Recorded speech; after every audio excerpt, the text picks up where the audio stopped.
Imagine waking up one morning to headlines declaring that the Sahara Desert, that vast golden expanse stretching across North Africa, had been transformed overnight into the largest ocean on Earth.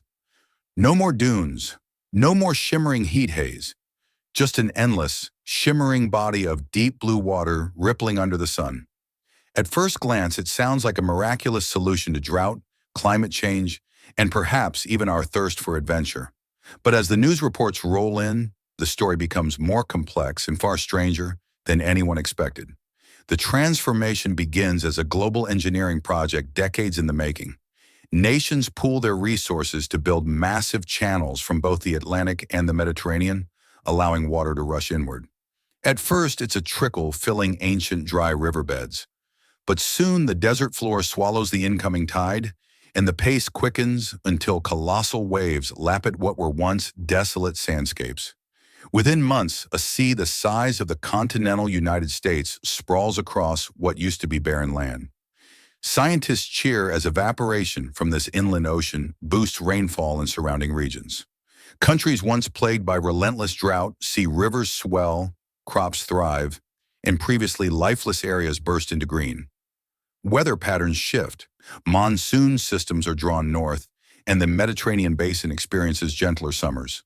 However, the benefits come with a cascade of surprises. The intense evaporation drives atmospheric humidity higher than ever, feeding storm systems with frightening energy. Tropical-style cyclones begin to spin in a place that had never known such violence.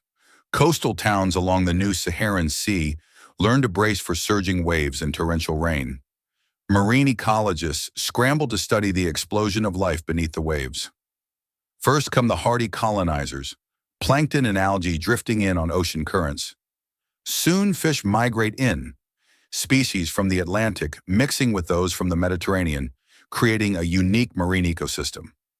Coral reefs begin to form along submerged ridges, while strange deep-water trenches harbor species no one has ever seen before. Economies shift dramatically. Former desert nations suddenly command prime coastal real estate. Fishing fleets replace camel caravans, and bustling port cities spring up where lonely oases once stood. Tourism booms. Divers explore underwater ruins of ancient settlements, while luxury liners trace routes past newly formed islands. Once towering dunes now peaking above the waves.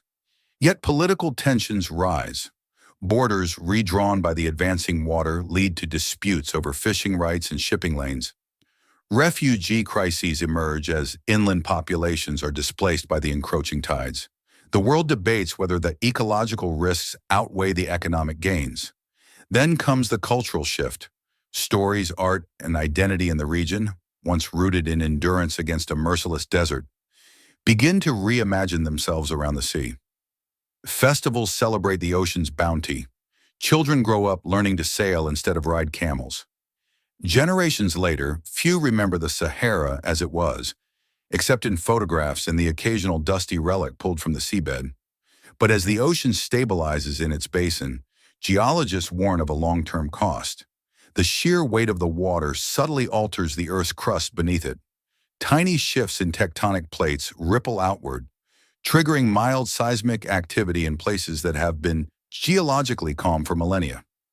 Nothing catastrophic, yet, but a reminder that even the most beautiful transformations come with unpredictable consequences.